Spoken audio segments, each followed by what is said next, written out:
بادشاہ اپنی زندگی کے آخری ایام میں معدے کی بیماریوں کا شکار ہو گیا تھا، جسمانی کمزوری کے باعث صاحب فراش رہا۔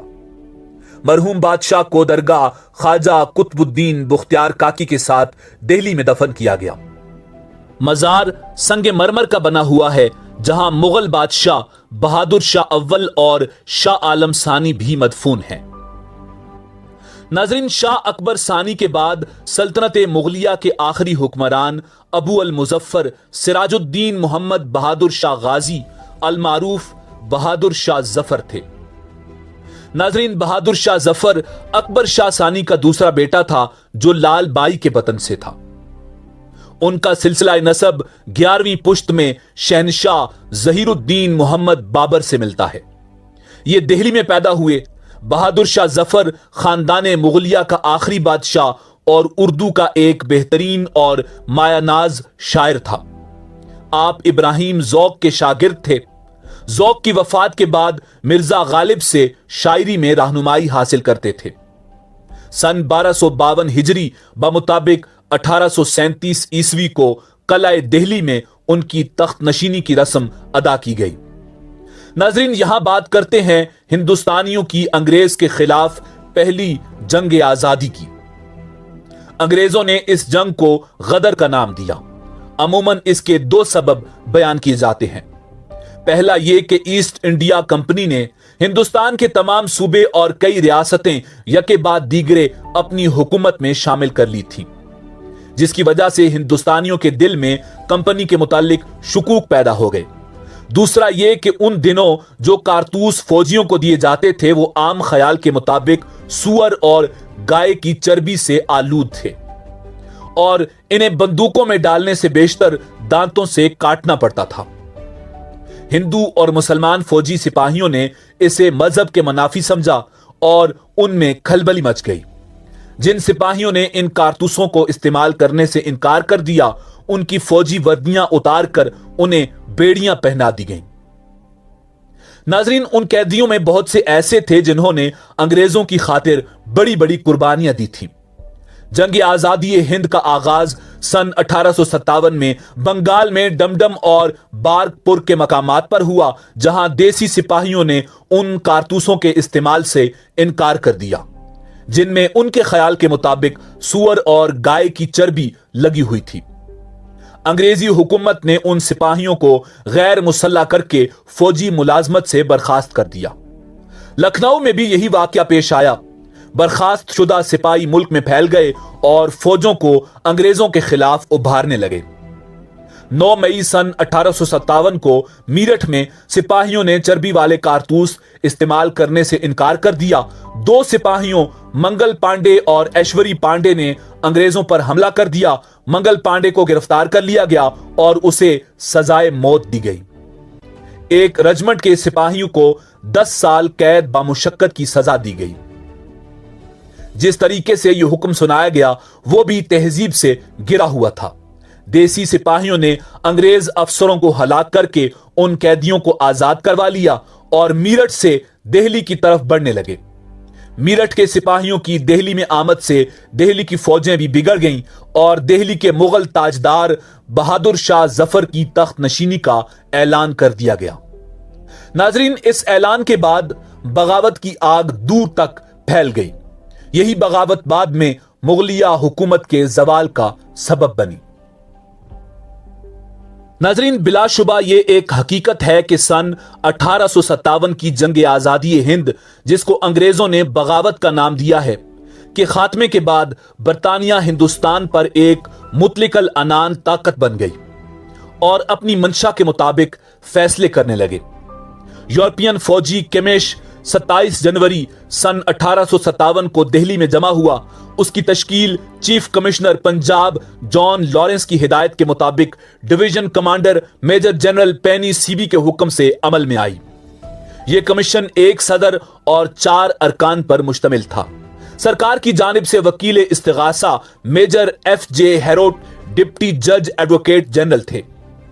عدالت کا اجلاس مقررہ تاریخ سن 1857 کی 27 جنوری کو دن کے 11 بجے بہادر شاہ ظفر کے مقدمے کی سماعت کے لیے لال قلعہ دہلی کے دیوان خاص میں شروع ہوا۔ بہادر شاہ ظفر پالکی میں بٹھا کر 60ویں رائفلز کے جوانوں کی حراست میں فوجی عدالت میں پیش کیا گیا۔ 82 سالہ ضعیف و ناتواں شہنشاہ کو ایک قیدی کی حیثیت سے قریباً 1.5 گھنٹہ تک کھڑا رکھا گیا۔ بہادر شاہ ظفر پر مقدمہ چلایا گیا کہ ہندوستان میں برطانوی حکومت کا وظیفہ خوار ہونے کے باوجود اس نے دہلی میں باغیوں کی مدد و نصرت کی شورش برپا کی، جرم کا ارتکاب کیا، ہندوستانی عوام کو جان بوجھ کر جنگ اور بغاوت میں دھکیل دیا، یورپین عوام کا قتل عام کیا۔ سرکاری وکیل نے کہا کہ قیدی کو سزا دی جائے، مگر لیفٹیننٹ جنرل آر چیڈل ولسن نے بہادر شاہ ظفر کو اما دے دی تھی۔ جب بہادر شاہ ظفر سے جرم کا پوچھا گیا تو کچھ دیر تک خاموشی اختیار کی اور کہا تو صرف اتنا کہا کہ نہیں، یہ جھوٹ ہے۔ ناظرین، یہ مقدمہ 21 دن تک چلتا رہا۔ مارچ کی 9 تاریخ کو فیصلہ ہوا۔ قریب 18 مشتبہ چشمدید گواہ پیش کیے گئے، 200 کے عسکری دستاویزات پیش کیے گئے جن کا تعلق بہادر شاہ ظفر سے تھا۔ 29 مارچ سن 1857 کو بہادر شاہ ظفر کو قومی مجرم قرار دے کر بدترین مثال قائم کی گئی اور رنگوں بھیج دیا گیا، جہاں ان کی وفات مورخہ 2 نومبر سن 1862 کو ہوئی۔ ان کے 2 بیٹوں اور 1 پوتے کو گولی سے اڑا دیا گیا۔ دہلی پر انگریزوں کا قبضہ ہو جانے سے ہر جگہ جنگ آزادی کی رفتار مدھم پڑ گئی۔ مارچ 1858 میں لکھنؤ پر دوبارہ انگریزوں کا قبضہ ہو گیا۔ یہاں بھی ظلم و ستم کا خوفناک باب دہرایا گیا۔ دہلی، لکھنؤ، کانپور اور جھانسی کے علاوہ چند اور مقامات بھی انگریزوں کے تصرف میں آ گئے۔ جنگ آزادی کا نعرہ انگریزوں کو ہندوستان سے نکال دو تھا، اس لیے اس میں تمام ایسے عناصر شامل ہو گئے جنہیں انگریز سے نقصان پہنچا تھا۔ متضاد عناصر ایک مشترکہ دشمن کے خلاف یکجا تو ہوئے تھے، مگر وطنیت اور قومیت کے تصورات سے ناآشنا تھے۔ ان میں مفاد پرست فتنہ پرداز لوگ بھی شامل تھے جنہوں نے مذہب کے نام پر تفرقہ ڈالا۔ دکانداروں کو لوٹا گیا۔ کسی گھر یا محلے کو لوٹنے کے لیے یہ افواہ کافی تھی کہ یہاں گورا یعنی انگریز چھپا ہوا ہے۔ ناظرین، بہادر شاہ ظفر، جس کی بادشاہت کا اعلان باغی سپاہیوں نے کر دیا تھا، اور پھر بادشاہ نے اعلان کیا، ہاں میں ہندوستان کا بادشاہ ہوں اور آپ لوگ ہندوستانی فوج کے سپاہی، آج میں اپنی تخت نشینی کا اعلان کرتا ہوں۔ آج کے بعد ایسٹ انڈیا کمپنی کو کوئی خراج کی رقم نہیں دے گا، اور ہم یہ بھی اعلان کرتے ہیں کہ یہ فرنگی ہماری مملکت ہند سے نکل جائیں۔ سپاہیوں کے نام لکھ کر تنخواہیں مقرر کر دی گئیں۔ مغل خزانہ ویسے تو خالی تھا، مگر وطن کی محبت میں ملے ہوئے مہارانا پرتاب اور بادشاہ اکبر اور شیوا جی کی اولادوں کو ایک ہونے پر مجبور کر دیا۔ بہادر شاہ کو جنگ آزادی کا سربراہ مقرر کیا گیا اور رقم بادشاہ کی نظر کی، جس سے سپاہیوں کو تنخواہیں دی جانے لگی۔ فوج تو مل گئی مگر ایسا سپہ سالار نہ مل سکا۔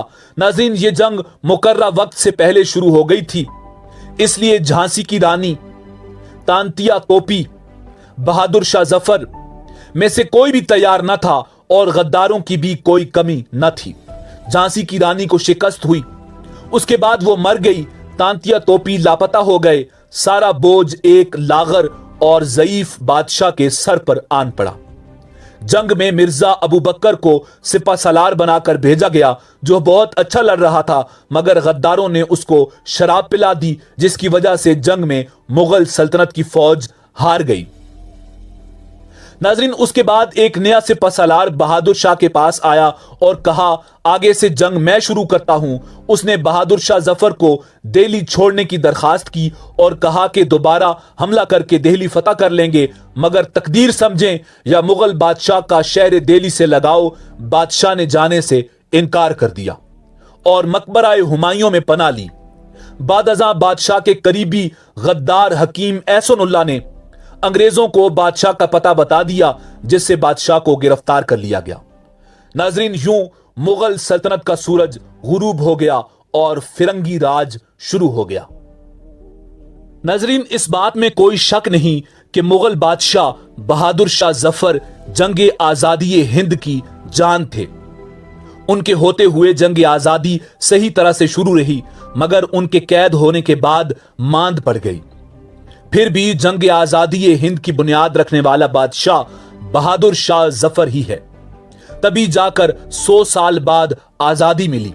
اگر بادشاہ مرات لے لیتے تو ہندوستان میں آزادی کا سورج شاید دیر سے طلوع ہوتا۔ ناظرین، دہلی کی فتح کے بعد انگریز فوجوں نے شہری آبادی سے خوفناک انتقام لیا۔ لوگوں کو بے دریغ قتل کیا گیا، سینکڑوں کو پھانسی پر چڑھا دیا گیا، ہزاروں نفوس گولیوں سے اڑا دیے گئے۔ ان میں مجرم بھی تھے اور بے گناہ بھی۔ مسلمان بھی تلوار کے گھاٹ اتار دیے گئے اور ہندو بھی۔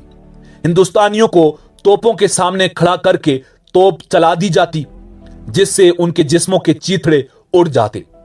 صرف ایک دن میں 24 مغل شہزادے پھانسی کے تختے پر لٹکا دیے گئے۔ مسلمان چن چن کر قتل کیے گئے۔ بہت سے مقتدر مسلمانوں کی جائیدادیں تباہ ہو گئیں۔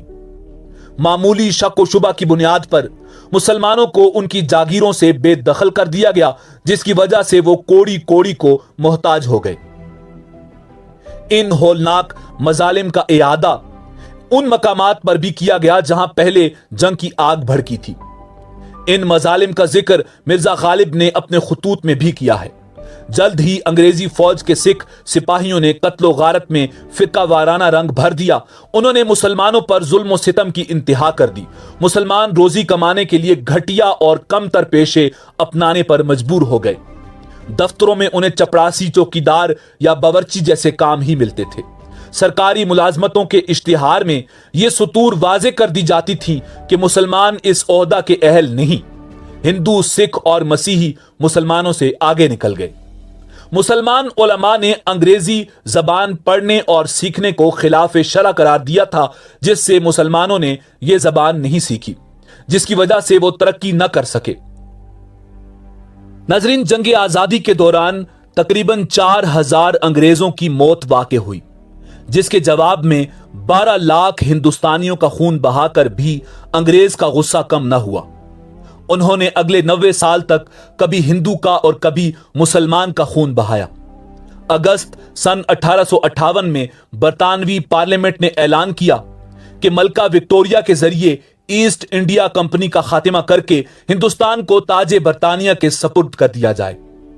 اس جنگ کے بعد خصوصاً مسلمان زیر عتاب آئے، جبکہ ہندوؤں نے مکمل طور پر انگریزوں سے مفاہمت کر لی۔ یوں مسلمانوں پر جدید علم کے دروازے بند کر دیے گئے اور خود مسلمان بھی نئی دنیا سے دور ہوتے چلے گئے۔ ایسے میں سر سید احمد خان جیسے لوگ سامنے آئے، جنہوں نے اس جنگ آزادی کی وجوہات پر روشنی ڈالی اور انگریزوں پر زور دیا کہ ہندوستانیوں میں موجود احساس محرومی کو دور کر کے ہی انگریز یہاں حکومت کر سکتا ہے۔ سر سید احمد خان نے مسلمانوں میں تعلیمی انقلاب لانے کے لیے کالجز اور یونیورسٹیز قائم کی۔ اس جنگ آزادی میں ہندو اور مسلمان مل کر ہندوستان کے لیے لڑے، مگر اس کے بعد انگریز کی سازش اور کچھ ہندوؤں کے رویے کی وجہ سے مسلمان اور ہندو الگ الگ قوموں کی صورت میں بٹ گئے۔ یوں پہلی مرتبہ 2 قومی نظریے کی بنیاد پڑی۔ ناظرین، کہا جاتا ہے کہ سن 1857 میں انگریز میجر ہڈسن کے ہندوستان کے لیے بولے گئے توہین آمیز الفاظ، دم دمے میں ہم نہیں، اب خیر مانگو جان کی، اے ظفر ٹھنڈی ہوئی اب تیغ ہندوستان کی۔ ان الفاظ کا جواب بہادر شاہ ظفر نے عام ہندوستانی کے دل کی آواز کی شکل میں کچھ اس طرح دیا تھا: غازیوں میں بو رہے گی جب تلک ایمان کی، تختے لندن تک چلے گی تیغ ہندوستان کی۔ ناظرین، مغلیہ سلطنت کی داستان اختتام پذیر ہوئی۔ ناظرین، امید ہے کہ آپ کو ہماری کاوش پسند آئی ہوگی۔ جانے سے پہلے آپ کے لیے ہماری طرف سے مغلیہ سلطنت کے آخری حکمران بہادر شاہ ظفر کی آخری غزل تحفتاً پیش خدمت ہے۔ لگتا نہیں ہے جی میرا اجڑے دیار میں، کس کی بنی ہے عالم ناپائیدار میں، بلبل کو باغباں سے نہ صیاد سے گلا، قسمت میں قید لکھی تھی فصل بہار میں۔ کہہ دو ان حسرتوں سے کہیں اور جا بسیں، اتنی جگہ کہاں ہے دل داغدار میں۔ ایک شاخ گل پہ بیٹھ کے بلبل ہے شادمان، کانٹے بچھا دیے ہیں دل لال آزار میں۔